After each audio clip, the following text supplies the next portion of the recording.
Bienvenidos sean todos a esta nueva clase del curso intensivo del área hospitalaria. Mi nombre es Oliver Villalobos y vengo a hablarles acerca de compartimentos y líquidos biológicos. Es importante destacar que la materia se constituye por átomos. De hecho, la mayoría de las moléculas de nuestro cuerpo son estructuras poliatómicas que presentan una serie de enlaces químicos que mantienen unidos a dichos átomos. Estos átomos presentan subpartículas como lo son los protones, los neutrones y los electrones, y en situaciones normales el número de protones es exactamente el mismo el número de electrones.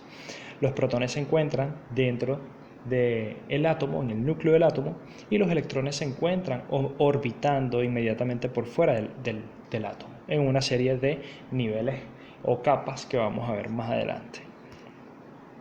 Entonces, un conjunto de átomos unidos terminan formando moléculas de distintos tamaños.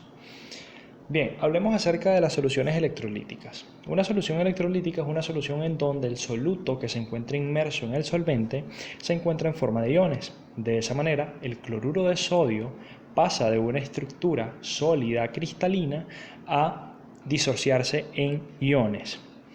Como tenemos el primer caso, ¿no? El cloruro de sodio se disocia en ion sodio y ion cloruro. El cloruro de potasio se disocia en potasio y cloruro. El sulfato de sodio se disocia en dos iones de sodio y un radical sulfato. Entonces, a nuestra izquierda tenemos la estructura sólida o cristalina de estas sales y a nuestro lado derecho vamos a ver cómo cuando se colocan estas sales directamente sobre un solvente terminan disociándose en los iones anteriormente mencionados. Ahora bien, existe algo que nosotros denominamos como la ley del octeto, y la ley del octeto establece que los orbitales serán estables en solución siempre y cuando en su último orbital existan 8 electrones. Ahora, ¿qué quiere decirnos esto? Esto básicamente lo que nos quiere decir es que en la última capa de cada uno de los átomos deben existir 8 electrones orbitando para que ésta pueda ser estable en solución y pueda actuar entonces como unidad separada de los demás átomos, como en el caso del cloruro de sodio, que cuando entraba en solución se disociaba en un ion sodio y un ion cloruro, ¿ok? Para que actuaran de manera separada, ¿vale? Bueno, ahora bien, ¿cómo nosotros sabemos cuándo se cumple la ley del octeto? Bueno, vamos a ver esta tabla que tenemos a nuestro lado izquierdo, la pueden encontrar en el libro de Montoriano, en donde se encuentra la configuración electrónica de los elementos más comunes en los seres vivos. Y vamos a encontrar algunos gases nobles, ¿no? Entonces tenemos diferentes elementos. De nuestro interés son el carbono, el nitrógeno, el oxígeno, el sodio, el magnesio, el fósforo y el cloro, el potasio y el calcio. Pueden revisarlos cuando quieran. Ok, entonces en esta tabla salen los símbolos con los cuales vamos a representar a cada uno de estos elementos, y a paso adicional la columna Z nos muestra el número de protones presentes en el núcleo del átomo. Como bien sabemos, el número de protones es exactamente igual al número de electrones que se encuentran orbitando alrededor del átomo. Entonces, ¿dónde están los electrones? En las siguientes columnas. Tenemos la columna K, la L y la M y la N, ¿vale? Entonces vemos cómo el sodio presenta 11 protones en la columna Z, y cuando contamos los electrones que se encuentran en la columna K, en la L y en la M, tenemos un total de 11 electrones. Ahora bien, ¿cuál de todas estas columnas me interesa más? La última y la penúltima, ¿vale? ¿Por qué la última? Bueno, porque recuerden que en la ley del octeto la última capa debía tener 8 electrones. En el caso del sodio hay un solo electrón, ¿vale? Pero si miramos la penúltima columna, nos vamos a dar cuenta que esa penúltima columna tiene 8 electrones, ¿vale? Lo que quiere decir que el sodio tiene un electrón de más, que necesita entonces cedérselo a alguien para poder eliminar esta última columna y quedar con la capa que presenta 8 electrones, y de esa manera alcanzar la estabilidad. Eso es lo que sucede con el sodio. Ahora miremos al cloro. El cloro presenta 7 electrones en su último nivel y por tanto le falta un solo electrón para poder alcanzar la estabilidad. Ese es el electrón que tiene el sodio y es precisamente el electrón que está donando el sodio. Por esa razón, el cloro acepta ese electrón procedente del sodio alcanza la estabilidad y se transforma en ion cloruro. Por esa razón, tanto el sodio como el cloro cumplen con la ley del octeto y actúan como entidades separadas, como iones. ¿Vale?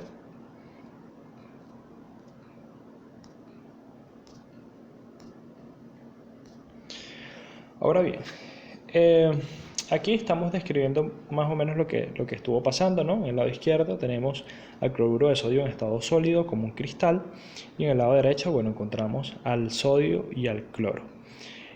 Al sodio en su última orbital, fíjense, tenemos un solo electrón en la última orbital y en el caso del cloruro tenemos 7 electrones en la última orbital, le faltaba uno que fue el que donó el sodio para que ambos cumplieran con la ley del octeto.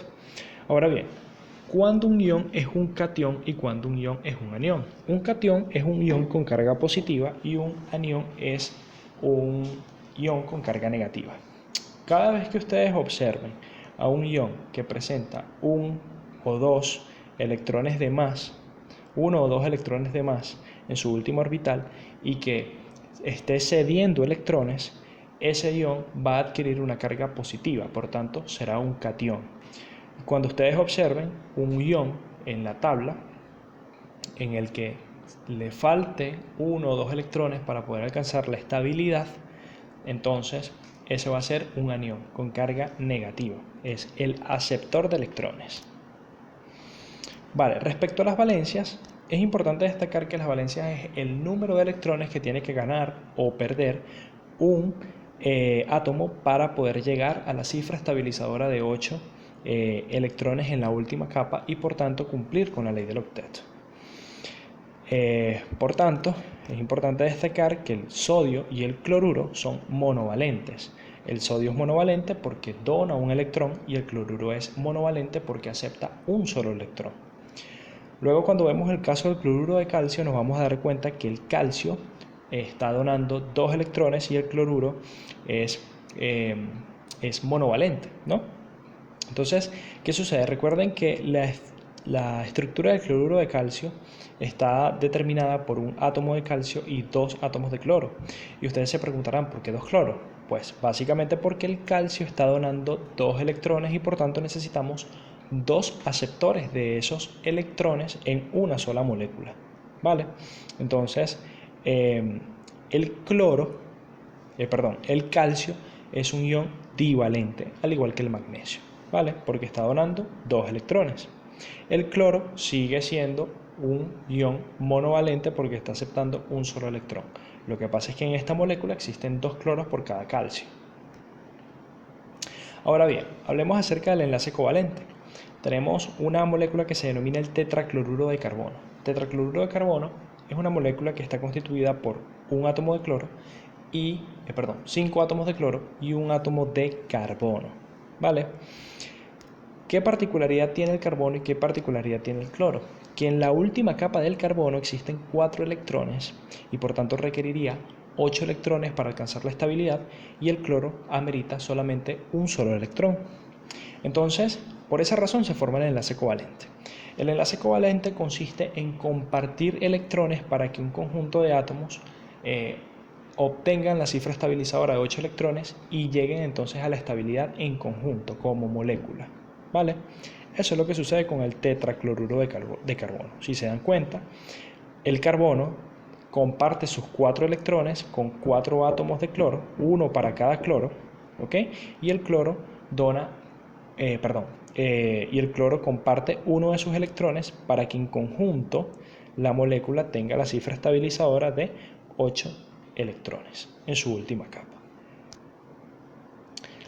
Muy bien, pudiera darse el caso en el que algunas moléculas como el sulfato de sodio, el gluconato de sodio, el lactato de sodio, presentan uniones electrostáticas y covalentes. Básicamente lo que sucede es que vamos a tener una fracción de la molécula que se va a disociar en cationes, ¿vale?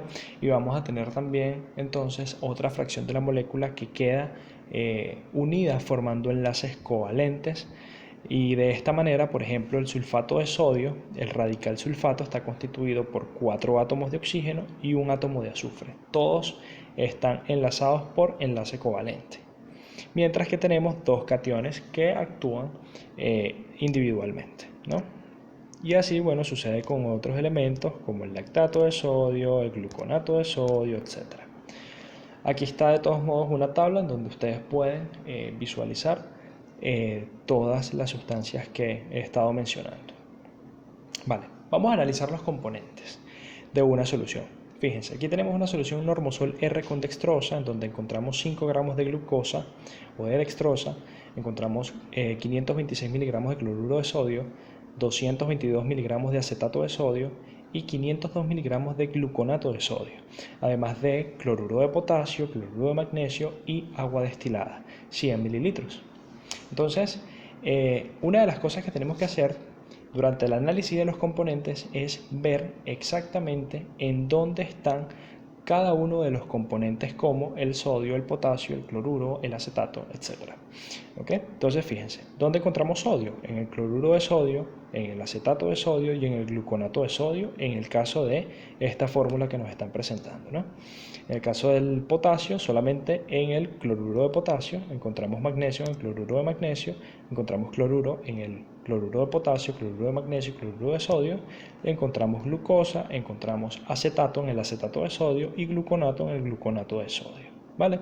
Esto es importante, ¿vale? Porque de esta manera entonces nosotros podemos hacer una suma de cada uno de los iones que están aquí presentes, ¿vale? Ahora bien, fíjense. Para la unión electrostática, el número de cargas positivas debe ser la misma al número de cargas negativas presentes en la solución, ¿sí? Entonces, en la solución normosol R con dextrosa existen 526 miligramos de cloruro de sodio cada 100 mililitros, ¿ok? Entonces, vamos a ver cuántos moles hay de cloruro de sodio y de otros componentes de esta solución, ¿vale? Entonces, recuerden que para sacar cuántos moles hay tenemos primero que transformar estas unidades. La masa la tenemos que trabajar en gramos y el volumen lo tenemos que trabajar en litros.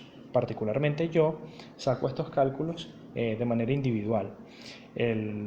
La masa la paso a gramos y el volumen lo paso a litro. Entonces transformo 526 entre 1000 me da 0.526 gramos y 100 mililitros entre 1000 me da 0.1 litros. Cuando saco la concentración, es decir, divido 0.526 gramos entre 0.1 litros, obtengo un valor de 5.26 gramos por litro. Esa es mi concentración de cloruro de sodio. Ahora bien, el ejercicio me arroja unos datos, como lo son el peso molecular del cloruro de sodio, que es 58.5 gramos mol, la concentración actual de cloruro de sodio, que es 5.26 gramos por litro, y lo que me queda es efectuar una regla de 3. Recuerden que la definición de mol era la cantidad de soluto o de la sustancia medida en gramos equivalente al peso molecular. Entonces, si 58.5 gramos por mol es un mol por litro de cloruro de sodio, entonces 5.26 gramos por litro, ¿cuántos moles son? Entonces usted multiplica 5.26 por 1, lo divide entre 58.5 y obtienes el resultado de 0.089 moles por litro, multiplicado por 1000, esto te da 90 milimoles por litro. ¿Por qué lo estoy multiplicando? Porque estoy pasando esta cifra a milimoles. Ahora bien, recuérdate de lo siguiente, el cloruro de sodio es una molécula que se disocia en un ion cloro o en un ion cloruro y en un ion sodio. Lo que quiere decir entonces que de 90 milimoles por litro de cloruro de sodio van a salir 90 milimoles por litro de sodio y 90 milimoles por litro de cloruro, ¿vale? Ahora bien, ¿cuántas valencias hay? Toma en consideración que el sodio y el cloruro son iones monovalentes, lo que quiere decir que ganan o pierden una sola valencia, un solo electrón. Entonces, si tenemos 90 milimoles por litro de sodio, quiere decir que tenemos 90 milimoles por litro de electrones ¿ok? Que se están cediendo, ¿no? Por tanto, hay 90 miliequivalentes por litro de sodio y por tanto hay 90 miliequivalentes por litro de cloruro, porque existen 90 milimoles por litro de cloruro. Entonces, aquí se cumple un principio que es el principio de la electroneutralidad. ¿Qué quiere decir esto? Que existe la misma cantidad de cargas positivas o existe la misma cantidad de cargas positivas y negativas. Bien, hablemos acerca del cloruro de magnesio. El cloruro de magnesio en esta fórmula tiene 14 miligramos cada 100 mililitros. Entonces, cuando nosotros hacemos la transformación, 14 lo dividimos entre 1000, nos da 0.04 gramos. 100 mililitros lo dividimos entre 1000, nos da 0.1 litros. Cuando sacamos la concentración de esto, nos da 0.14 gramos por litro de solución.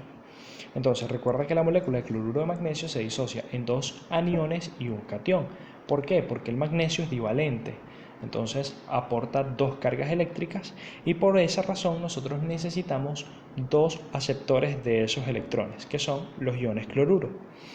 Entonces, el peso molecular del cloruro de magnesio es 95.2 gramos por mol y la concentración es 0.14 gramos por litro. Entonces tú multiplicas 0.14 gramos por litro por 1, lo divides entre 95.2 y te da un valor de 1.47 por 10 a la menos 3 moles por litro. Si lo multiplicas por 1000 te da 1.47 milimoles por litro.